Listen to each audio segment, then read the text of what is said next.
ढोल सिपाया फौजिया तेरी खैर होवे, तेरी खैर होवे जिथे पैर होवे, जिथे पैर होवे ओथे खैर होवे।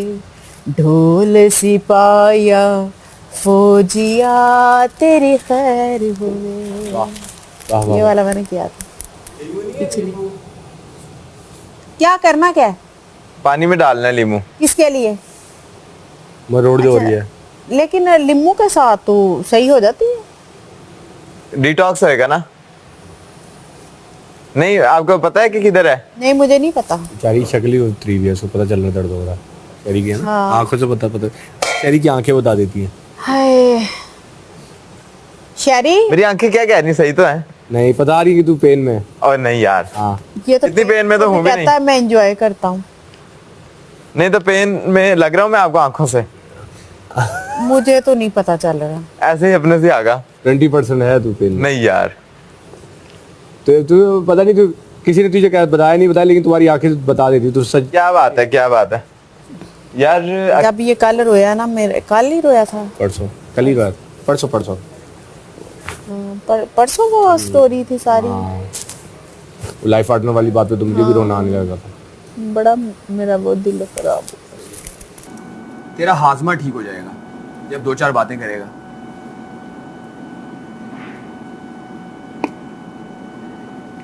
ये वैसे आजा आजा। बकवास करने की डिग्री कहाँ से मिलती? ये सर मानी ग्रुप ऑफ कंपनीज की एक जो है ब्रांच है। कहाँ पे? ठीक है, माशाल्लाह काफी अच्छी मैंने एमयू से हासिल की, मानी यूनिवर्सिटी। आपने पहले दिखा रही है? मानी भाई, इनका भी पेट मानी खराब भाई, होगा। मानी में वो कल वाली टैबलेट दोबारा दे दें यार। आगा का भी हुआ। मैं अंदर जाते देता हूँ। मैंने कहा तो सबका हुआ अभी होगा। दे दे, वो खा ले। पेट वाली? वो जो कल दी थी टैबलेट। पेट की और सर दर्द वाली? हाँ आजे वो दे दे। लेमन का ये नहीं कहाँ है। से मिला है? मुझे भी दे रहे साथ, मैं भी चलता हूँ। तुम्हें क्यों दे दूं? मेरा भी सर दर्द। इतनी नहीं है मेरे पास। मेरी बात सुन। तुम्हारा ठीक है सर। मुझे चक्कर भी आ रहे हैं। बॉटल ये चक्कर वही है जो आपने लोगों को दिया, वही वापस आ रहे हैं। हो सकता है। यार वो उनसे दो उनसे दो तीन जरूरी है। वो छुपा दें। ओपनली बातें वो करो। ब्रांडिंग तो ये ओपन नहीं है। ये ओपन ही है तो ओपन है। डिस्पेंसर के साथ ये ओपन दरवाजा तो ओपन करो। ये ओपन है। सर कह रहे हैं वो काम बॉक्स में ही सर, रखना तुम्हें कह रहे हैं। सर तुम्हें कह रहे हैं। बारात जा रही है। दूल्हे साहब प्लीज, मेरा कल जो है रिंग गुम होगी। यार मेरी भी नहीं कोई सुनता यार। आपके वजीर हो गए, नहीं कोई सुनता। अरे भाई एक छोटी सी बात कही कि अच्छा कल दवाई आई हैं, सबने अपने अपने उठाना शुरू कर दिया। मैंने कहा भाई आपको एक एक चाहिए ना, आप एक ले लो, बाकी आप मेडिपैक में डाल दो। लाइफ पार्टनर ऐसा ही चाहिए जिससे आप बहुत कुछ सीखो और आपकी लाइफ में। तो फिर मैंने कहा था कि जब हमने और टाइम गुजार के, मैंने कहा देखो कि हाँ अब मेरे ख्याल से मैं शादी के लिए तैयार हूँ। उसकी भी बहुत बड़ी बात है कि उसने मुझे स्पेस दिया, मुझे टाइम दिया। जब मैंने मांगा कि मैंने कहा यार देखो शादी के लिए क्योंकि मैंने साफ साफ बोला देखो मेरा शादी का इरादा है, लेकिन ये दिमाग में रखो कि क्या पता मैं पीछे हट जाऊँ। तो माइंड बंद करना, क्योंकि मैंने कमिटमेंट नहीं की और तुम्हें मैं गो हेड दे रहा हूँ कि अगर अभी जाना लाइफ से चलिए। उसकी बड़ी बात है कि उसने उस चीज़ को समझा, उस पर मेरे साथ दिया, उसने टाइम दिया, मुझे पूरा मौका दिया उसको समझने का। उसने मुझे उतने टाइम में समझा, फिर हमने शादी की। फिर शादी के बाद एक अलग पर्सनैलिटीज़ होती है। शादी के बाद भी आपका प्रोसीजर चलता रहता है एक दूसरे को समझने का, तो फिर वो भी चलता रहा। फिर शादी के बाद भी हम लोग एक दूसरे को और समझे जाने। अच्छी बात ये थी कि मेरा हमेशा ये था कि देखो शादी से पहले अलग होते हो आप, शादी के बाद अलग होते हो। शादी के बाद जिम्मेदारियाँ बहुत हैं।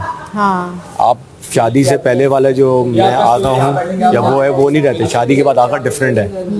मैं एक डिफरेंट हूँ, मैं एक शौहर भी हूँ, वो एक बीवी भी है। इसके बाद ये है कि जो शादी से पहले चीज़ें अच्छी थी वो शादी के बाद वो चीज़ें दूसरी हैं, लेकिन वो भी अच्छी हैं। उसको एंजॉय करने का अलग मज़ा है।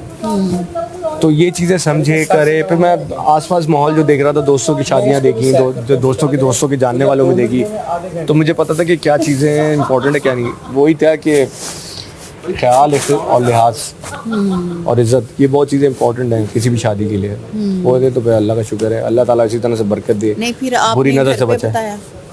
अच्छा हाँ, मैंने अम्मी अब्बू को बता दिया था कि मुझे लड़की पसंद है। अच्छा, मेरे वालिदैन ने हमेशा से गो हेड पूरा फुल हैंड दिया होता है कि तुम्हें जिससे शादी करनी होगी हम करेंगे, क्योंकि शादी का ज़िंदगी तुमने गुजारनी है। हाँ सही बात है। उन्होंने कहा था तुम कहोगे तो हम ढूंढ लेंगे, तुम नहीं कहोगे तुम लाओ के बताओ, क्योंकि उनको पता था कि मैं ऐसा हूँ कि मैं बोलूँगा, लेकिन उनको उम्मीद है कि मैं बाहर से शादी करूँगा, मतलब तो उन्होंने मुझे फुल गो हेड दिया हुआ था। तो मैंने उनको, लेकिन ये था कि मेरे लिए मेरे वालिदैन का इनपुट बहुत ज़रूरी था। अच्छा, मैंने उसको भी बताया था कि मैं वालिदैन से मिलवाऊंगा, अगर वालिदैन ने मना कर दिया तो मेरी तरफ से भी ना होगी। ये बात भी मैंने स्टार्ट में क्लियर रखी हुई थी। तो फिर मैंने स्टार्ट में मिलवा देना चाहिए ना, जिस लड़की से आपने शादी करनी है और एंड पे माँ बाप ने ही फैसला करना है, फॉर एग्जाम्पल, तो आप स्टार्ट में लड़की से माँ बाप से मिलवा लें। नहीं, तब आप आगे बात। तुमने अच्छी बात की है, लेकिन मैं वही बता रहा हूँ ना आपको, मैंने कभी भी रिलेशनशिप को इतना आगे नहीं किया कि अगर हम पीछे करते तो हमारे लिए मुश्किल होती। ये आपके हाथ में नहीं होती ना चीजें, होती है ना, रखनी पड़ती हैं। देखो, आप किसी के साथ कितना इन्वॉल्व हो रहे हैं दोस्ती में, मोहब्बत में, ये आपके हाथ में नहीं होता, आपके दिल के हाथ में। आप दिल को नहीं समझा सकते, तो ये आपके हाथ में नहीं है कि आपने इमोशन कंट्रोल कर ली तो फिर आपने और फिर तुमने पूरी बात नहीं सुनी ना, पूरी बात नहीं, मैं समझ रही हूँ उसकी तुमने बात। पूरी बात नहीं सुनी। जब अच्छा, फिर मैं इसको बता दूं ना, इसका भी तो जवाब दूं कि जब शादी की बात आई थी ना उसकी तरफ से, तो मैंने उसको बोल दिया था कि मेरा शादी का इरादा है, लेकिन मेरी कमिटमेंट अभी नहीं है, क्योंकि मुझे और जानना और मैं शादी के लिए कंफर्टेबल नहीं हूँ।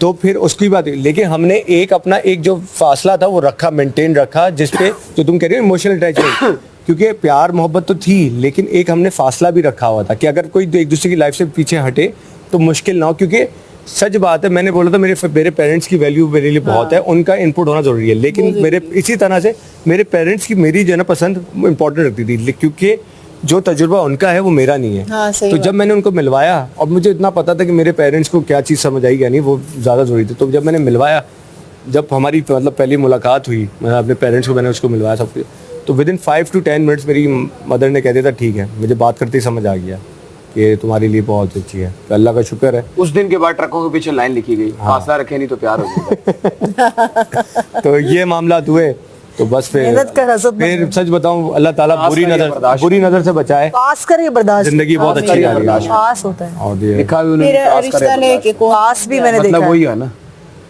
क्रॉस कर, ये प्राइवेट है ना, दोस्त क्रॉस कर या बर्दाश्त कर। पर्सनल दोस्ती चीज है, दूर बस की ये है कि अच्छी, मैं रोटी तंदूर की अच्छी। हाँ, तो तुम अनम फिर हमें अपनी शादी पे बुलाओगी?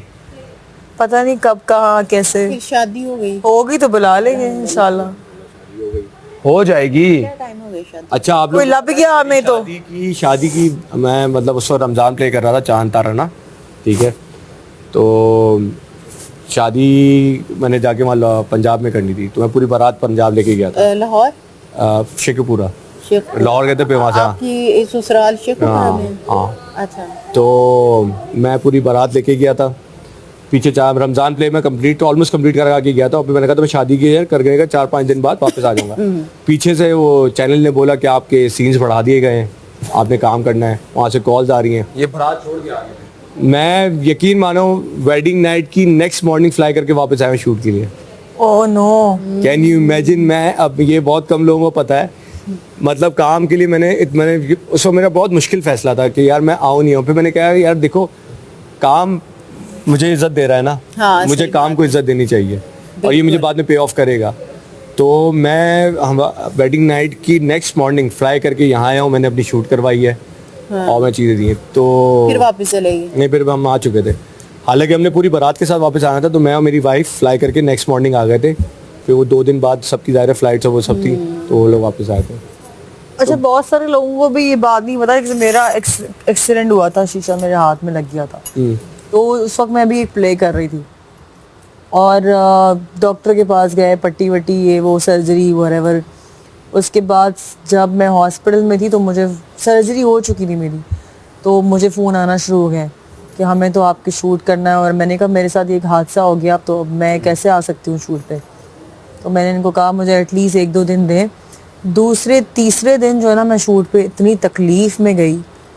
तो हमारी फील्ड में ये नहीं होता, आपकी शादी है, किसी की डेथ भी हो जाए तो आपको उसी दिन जाना पड़ता है। नहीं देखो, वही बात है, मैंने बहुत सारे ऐसे, काम को इज्जत दोगे तो काम आपको इज्जत ठीक है, देगा। लेकिन हमारा काम फौजी जॉब है, फौजी जॉब। हमारी फौजी जॉब है। यकीन करें, मेरे पप्पा की इंतकाल हो गया था, तो वो बस मैं बड़ी मुश्किल से मैंने उनको शूट वालों को राजी किया कि भाई मेरे फैमिली में डेथ होगी, मुझे जाना ज़रूरी है, वरना पूरी ज़िंदगी के लिए आपके ऊपर एक ताना पड़ता कि आप तो आई नहीं थी। पड़ता है ना ताना कि आप तो फैमिली में ही नहीं थी, आपने तो फैमिली का साथ नहीं दिया। माशाल्लाह। आई उसके बाद मैं पहुंची हूँ उधर, तो बस मेरे ख्याल से 15 मिनट बाद उनके डेड बॉडी को ले गए थे। तो हमारा काम इतना मुश्किल है कि शादी रिश्तेदारों में शादी हो कोई किसी की, लेकिन ये बात है कि फौतगी देखो हो जाए, जहाँ हमें वो शूट पे फंसे हो- जाना पड़ता है। जहाँ प्रोडक्शन फंसी होती है वहाँ करती है, लेकिन जहाँ वो जहाँ वो रिलैक्स कर सकते हैं वहाँ कर सकते क्योंकि हैं। अब जो काम हो रहा है ना, अब जो पिछले 2-3 साल में जो काम हो रहा है वो ऐसा है कि शूट अभी हो रही है और वो ऑन ईयर हो गया और फिर विद इन अ वीक जो है ना वो या तो एपिसोड जाना है कुछ है, क्योंकि अब बहुत ज्यादा जो है ना बैक टू बैक काम तेज हो गया है। कंजेस्टेड काम हो रहा है, क्योंकि फंसा हुआ काम। बैकअप पे प्रोजेक्ट्स कम होते हैं जो बस साथ साथ चल रहे हैं और साथ साथ ऑन ईयर हो रहे हैं, तो काम बहुत टफ हो गया है। मेरा अब भी कॉन्सर्ट था, तो मेरे अब्बू की डेथ हो गई ना, अब्बू की डेथ हुई तो एक वीक बाद मेरा कॉन्सर्ट था और सारे वो जितने भी पोस्टर लगते हैं आपके वो लग गए, जो भी उन्होंने करना होता प्रमोशन वो सारा करनी थी। प्रमोशन वो सारी हो गई। तो मेरा दिल जरा नहीं था। मेरी अम्मी ने कहा बेटा मेरी बात सुन, तेरा काम है तो अब कुछ हो तो नहीं सकता, तो आप जाओ, आपको करना चाहिए। मैंने कहा पेमेंट ले ले, मैं मुझसे कि मुझे मेरे से नहीं वो होगा ना, लेकिन मेरी अम्मी ने और मेरे हस्बैंड ने मुझे बड़ा वहाँ पे सपोर्ट किया, कहते नहीं आपको करना चाहिए ना, कोई बात नहीं। तो मैं बड़ी और वो मेरा शो वैसे हर बड़ा अच्छा होता है, लेकिन वो वाला शो मेरा इतना अच्छा गया, अल्लाह ताला इतना ने इज्जत दी अच्छा ना, गया, काम को इज्जत दी आपने। इतना अच्छा गया, बहुत अच्छा गया वो मेरा शो। माशाल्लाह।